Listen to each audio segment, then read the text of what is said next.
Monsieur, bonjour. Ravi de vous retrouver pour vous présenter une autre fois un livre de ma propre bibliothèque intitulé Biophysique des radiations. Donc c'est un livre de ma bibliothèque de biophysique. Ce livre est l'œuvre de Dutrey, Descresse, Bock et Villon.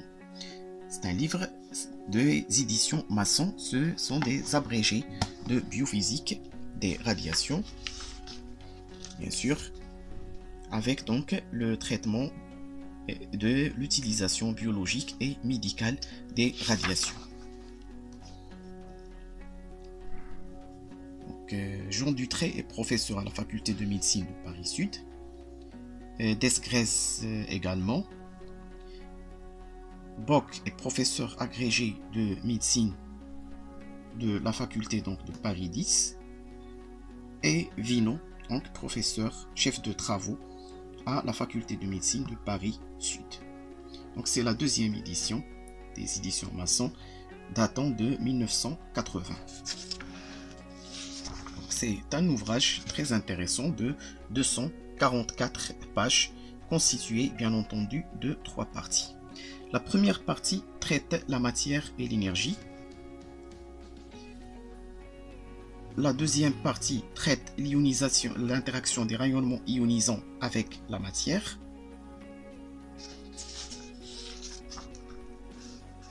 La troisième partie traite les problèmes de production des rayonnements et de radioactivité. La quatrième, la détection des particules et mesure des faisceaux de rayonnement. La cinquième partie donc traite les applications des radiations en diagnostic. Et la sixième partie traite donc l'action des radiations sur la matière vivante et quelques aspects de la radiobiologie.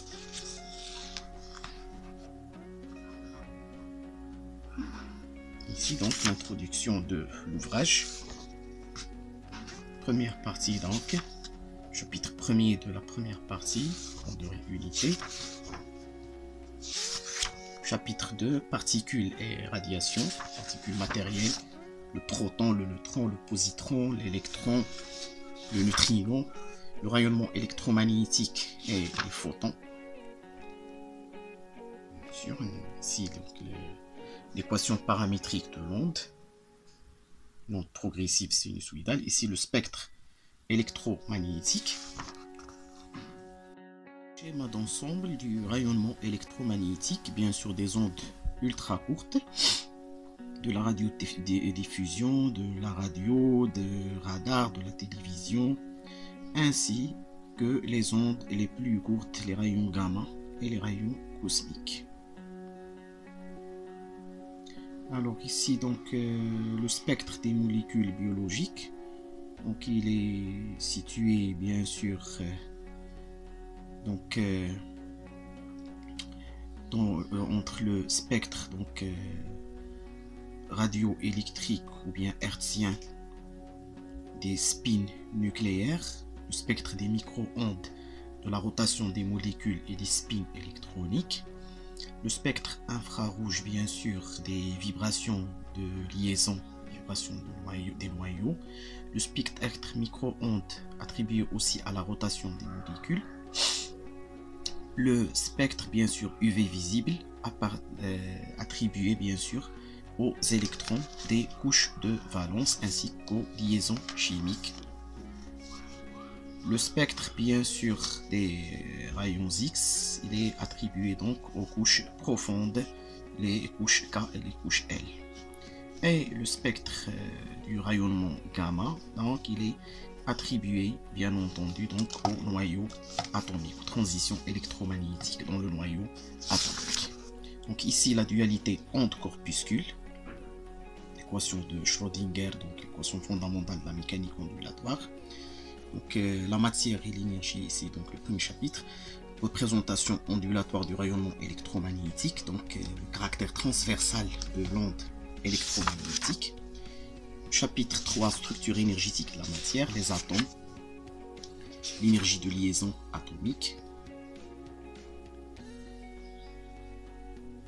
Donc, les énergies nécessaires pour rompre une liaison covalente mettant donc l'hydrogène dans l'eau par électrolyse pour arracher par distillation une molécule d'alcool de l'eau environnante, pour arracher un électron de l'atome d'hydrogène aux molécules des milieux biologiques, à la couche M de l'atome de tungstène, à la couche K de l'atome de tungstène, et pour séparer 4 nucléons du noyau des ions par nucléon. Donc ici l'ordre donc de grandeur des énergies de liaison. C'est la structure électronique des atomes, le modèle atomique de Rutherford, le modèle de Bohr, la quantification des sous-couches par Sommerfeld, électronique des premières couches et de leurs sous-couches, l'absorption d'énergie et l'émission par la structure électronique de l'atome, l'ionisation, l'excitation, la fluorescence, l'effet Auger, l'absorption d'énergie par les molécules et les cristaux,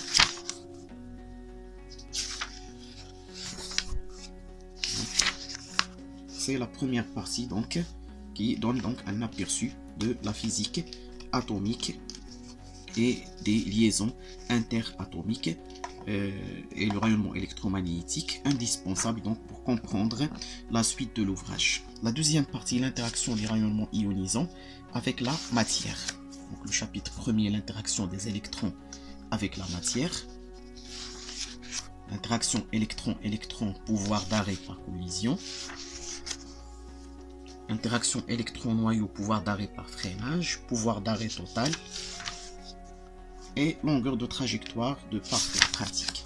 Chapitre 2, les effets élémentaires produits dans le milieu, l'ionisation et l'excitation, la notion de transfert d'énergie linéique, la densité linéique des ionisations, distribution des ionisations à l'échelle moléculaire.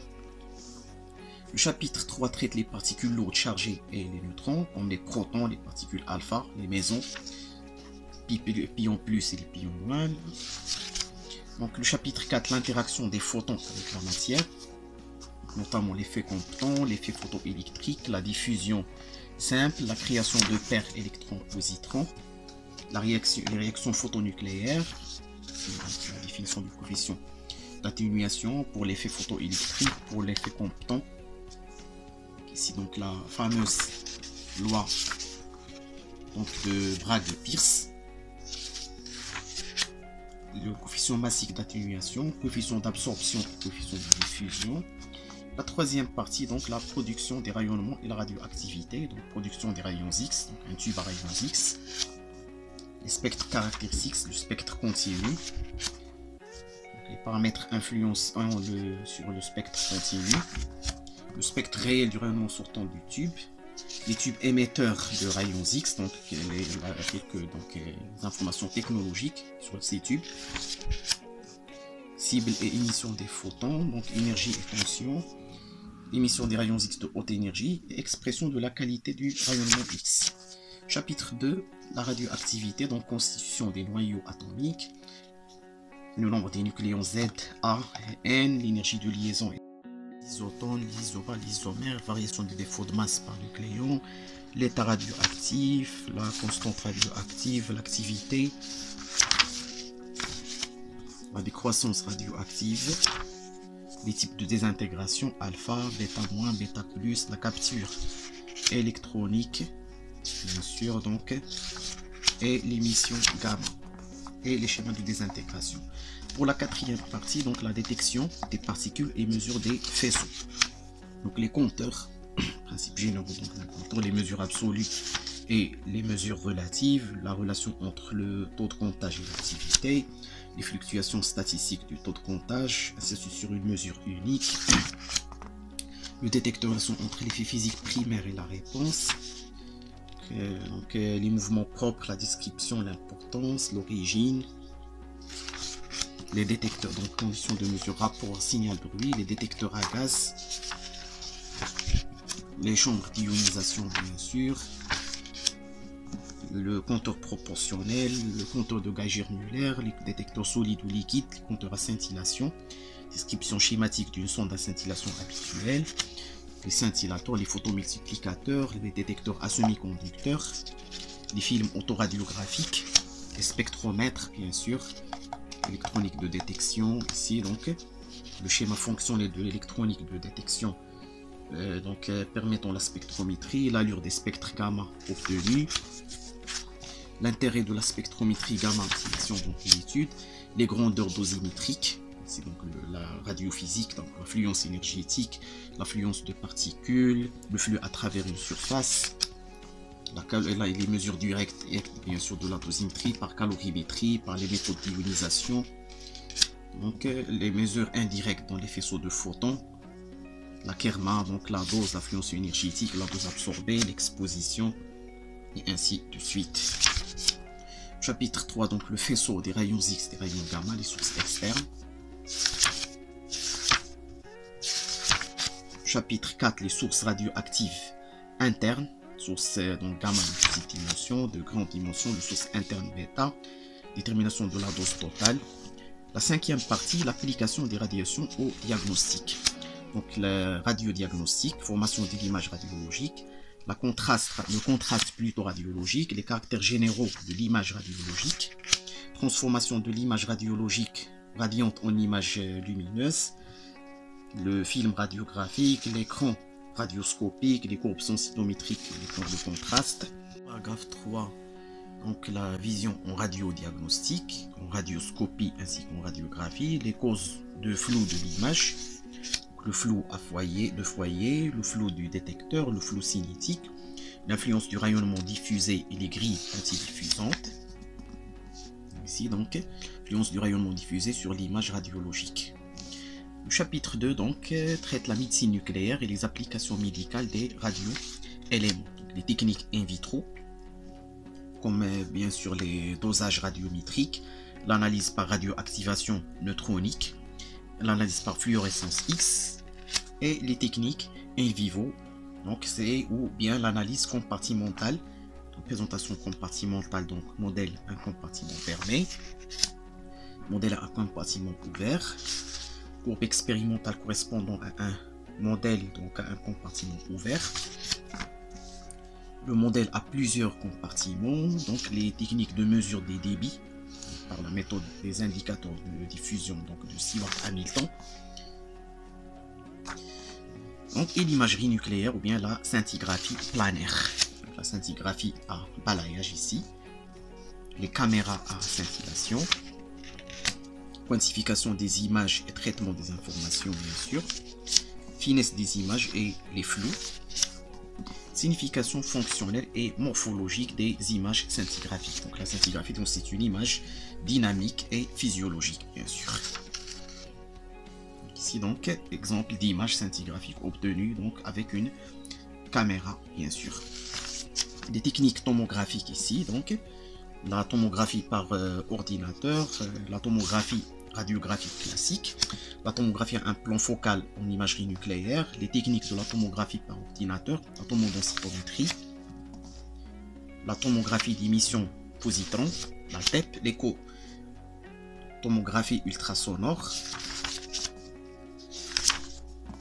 et la sixième et la dernière partie, l'action des radiations sur la matière vivante et la radiobiologie.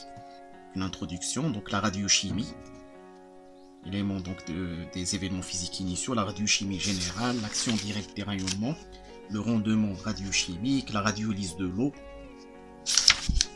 ici les radioprotecteurs, les effets oxygènes, les devenirs des radicaux formés, les lésions des acides désoxyribonucléiques, donc lésions de l'ADN, la réparation enzymatique des lésions, l'action sur les chromosomes et les mutations. La conséquence d'une irradiation au niveau cellulaire, donc la mort cellulaire, vie cellulaire, donc correspondant à les bactéries donc, de l'Escherichia coli, ainsi que cellules de mammifères, les courbes exponentielles, les courbes sigmoïdes. Ici les modèles cellulaires, donc le modèle a une cible létale et le modèle a une cible sublétale. Les restaurations cellulaires, les modèles cellulaires à deux composants, donc les facteurs modifiant la radiosensibilité cellulaire, les caractéristiques bien sûr cellulaires, l'environnement, la nature du rayonnement, l'action des rayonnements et l'efficacité biologique de la radiation, l'action du rayonnement sur le cycle cellulaire, ici donc sur les différentes phases de l'interphase et de la mitose, La méthode donc des mitoses marquées, donc le double marquage, donc c'est pour l'étude donc in vivo de l'action du rayonnement donc, sur le cycle cellulaire, la variation de la radiosensibilité cellulaire au cours du cycle et l'action des rayonnements sur le cycle cellulaire bien entendu.